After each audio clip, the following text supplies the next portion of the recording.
996. This is my second video answering Catherine B. Moore's questions. She is a teenager on Twitter who asked me some questions. The first video I will link below. This is the second video, and I'll be trying to answer first. This is some more for questions. We're navigating social media to create a platform. So let's see. Navigating social media to create a platform. First of all, figure out what type of social media works for you. Facebook, Twitter, what works for you. That often will be a good place to start. How to navigate it.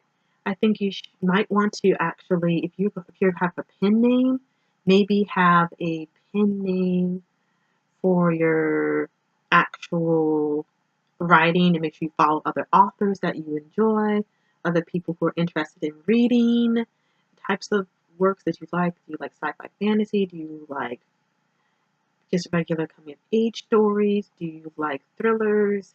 Follow other people who enjoy the type of books and so forth you like to enjoy in writers, or also other aspiring writers. Maybe follow excuse me, YouTubers. Hint, hint. You can follow author tubers. Hint, hint again.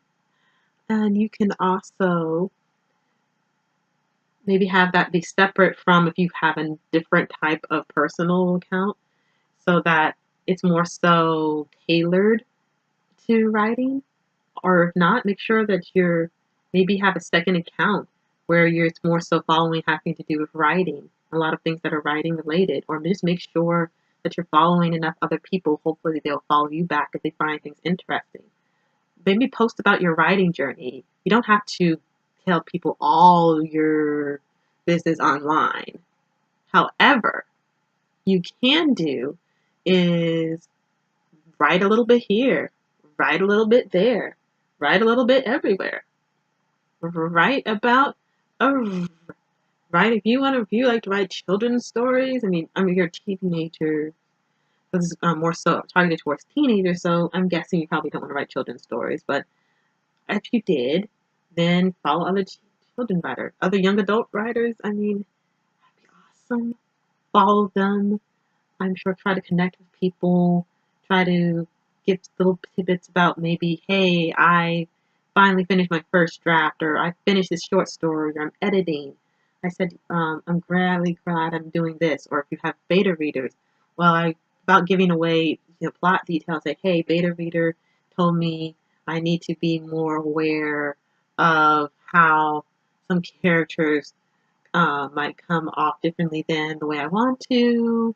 Really learning a lot, just different things in general, following your writing journey, and possibly making, if you have something that's very much just only for your personal life, like a lot of people will have in their social media, have your writer social media, or at least if you have your writer social media, have it be something that if it is connected with your regular social media, make sure that you are promoting that you are a writer on there constantly. I'm not saying every single day you have to keep saying, I'm a writer, I'm a writer, I'm a writer. But you might want to mention like just various different things regarding your journey and about books and so forth.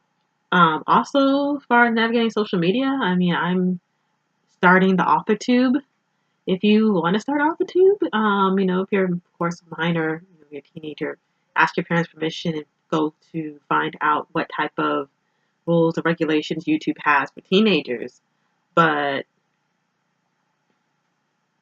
you also can, navigating social media. Do you have a website? If you want to have a website, maybe do you want to post book reviews? Like, that's a really interesting thing to do. If you like writing book reviews, maybe you can have a website where you just kind of write something short or maybe longer book reviews, and you tell people, well, hey, I'm an aspiring writer, I'm working on this. Here, come to see my book reviews, kind of giving someone a little extra content regarding something relevant to writing, even if it's not specifically just your own work. One thing I believe, I don't mean to offend people who don't do this, but I believe if you're a reader, I mean, if you are a writer, you need to be a reader. Now, of course, everybody has different responsibilities that we juggle, but you really should be a reader. So, reading means being happy that you talk about books, usually. I mean, aren't you normally excited when there's a book that you absolutely love and you want to go over it? Maybe you have friends who like the book.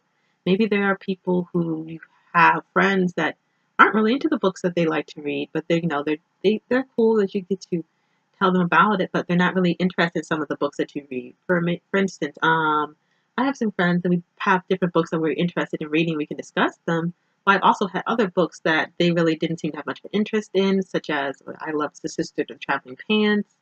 Friends really weren't into that. Or maybe their book clubs that really didn't have the type of books that you specifically wanted to be involved in, books that you liked. Just that means it's great to just sometimes go online and just hear people's reviews on a book. And I really think if you do that, that might help. I'm just going to give an example. This is a huge example. Christine Rico. Was it Christine or Christina? I am sorry. I am just absolutely making sure I get her name correct. She is a author tuber who was started out as, oh yes, it is Christine Rico. She is a author tuber who's also a booktuber starting out with. She wrote all these different um she basically made all these different types of videos about various types of book reviews. She had other friends come on, they made games, very entertaining. And I really think also for social media you have to try and figure out what works best for you. I mean, I honestly wish I had maybe a few years ago, or at least around the time when I first started writing, had started maybe at least a booktube channel. I'm not saying that you're necessarily going to expect to just overnight popularity.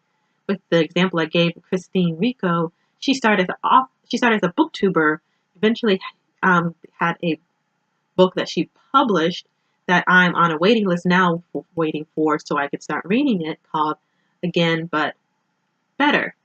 And it's supposed to be some type of romantic comedy.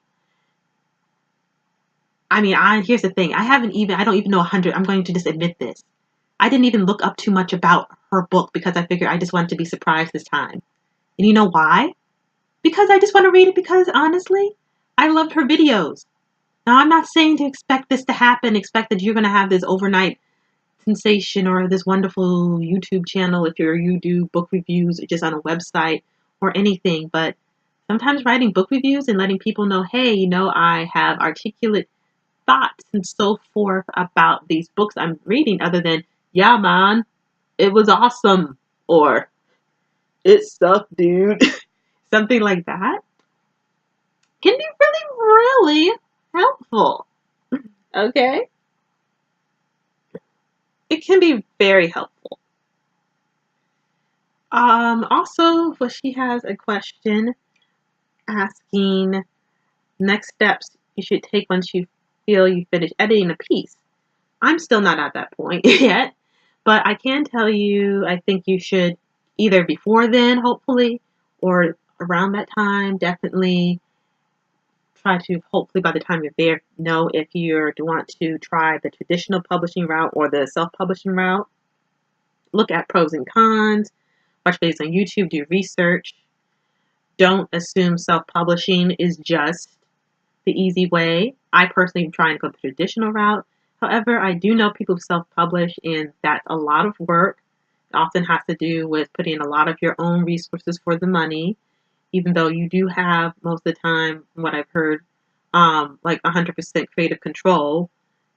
It is a lot of work beyond the writing. I mean, in marketing, and people still have to market and so forth, even if they're with a traditional publisher. But it's just a lot of work, and I think it's a lot of respect to people who do that. So if you think of going that direction, just make sure that you do your research and make sure you're choosing it for the correct reasons.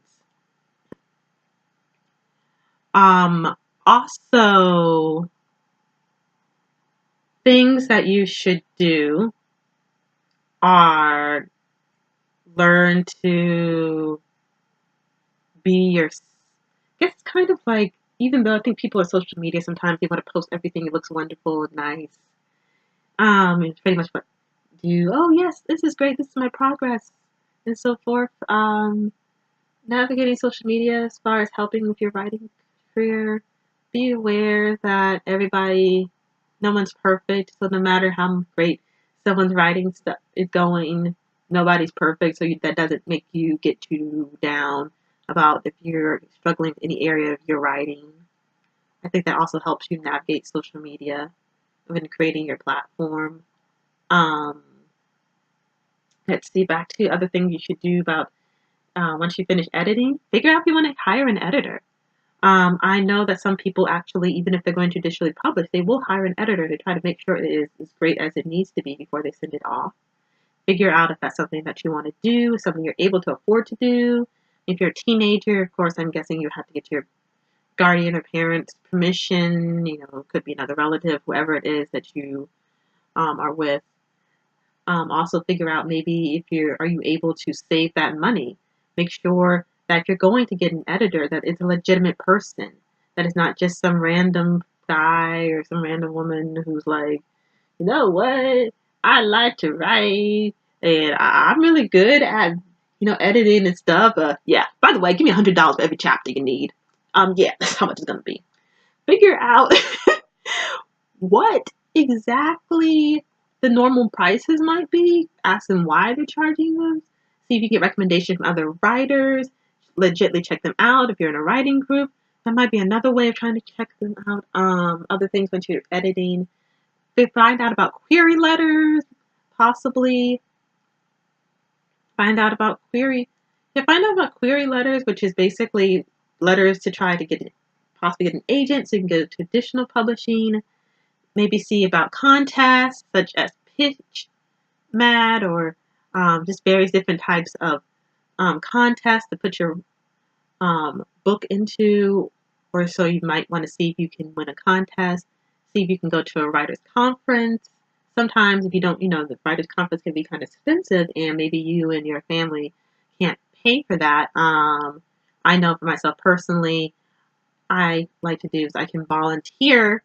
Maybe I can volunteer my services to help the writers group in that way be able to go at an affordable cost to be able to get into the writers group by volunteering.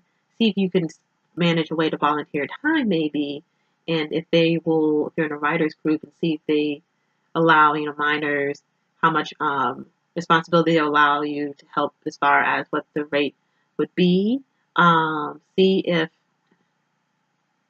See if you have to have an adult, they want an adult to go with you or something. Is there anyone else you know who writes? Is there, I don't know, someone who can just drop you off there, or just try to figure out what the rules and regulations are so you don't get your hopes up? It'd be really sucky for some reason to try to think, oh yeah, I'm going to be involved in this writing group and I'm going to be able to go to this contest or this conference. Some conferences have it where you can actually pitch, which is kind of like try to sell your book to an actual agent to see if they want to represent you. I mean, if you are already at the stage where you're think that you've done all you can to make the book as best as you can, then hopefully you've had beta readers. Hopefully you can have other people that you trust that you can read it to. And I really, really hope that you can try to see about pitching it if that's something that you're interested in. So let's see again. So basically my tips as far as what to do after you've tried editing it is pretty much figure out if you want to go traditional, if you want to traditional or self-publish. Make sure you look at pros and cons for both avenues. Figure out whether you want to get it, if you can, if you're able to get an editor before you go either route. Um, See if you have a writers group you can join. Maybe you can get into a critique group with some writers. Maybe there's something at your school that they have, maybe something in the neighborhood where you can get critique partners and uh, excuse me, you read some of their work. they read some of your work and they critique, make sure if you get a critique partner that you get people who hopefully also enjoy the type of writing you enjoy, vice versa. If someone loves mysteries but they're really not into sci-fi fantasy, they might be a little off-putted by the world building compared to someone else be like, oh, this is no so much sci-fi fantasy. They realize certain things are a trope, and maybe they can give you their idea of whether they think the trope works in the story or whether it's just too cliche. Also, you need to get used to get if you've done all the editing, get beta readers. Beta readers help you figure out different things that could be improved with your story, because no matter how great you think your story is, and I'm not putting it down, no way, I'm not putting your story down at all. I'm just saying no matter how great you think this story is, there's always things you're too close to see that you can't see because you're just too close to it. So I want you to just do this, and I want to thank you. Have a great day.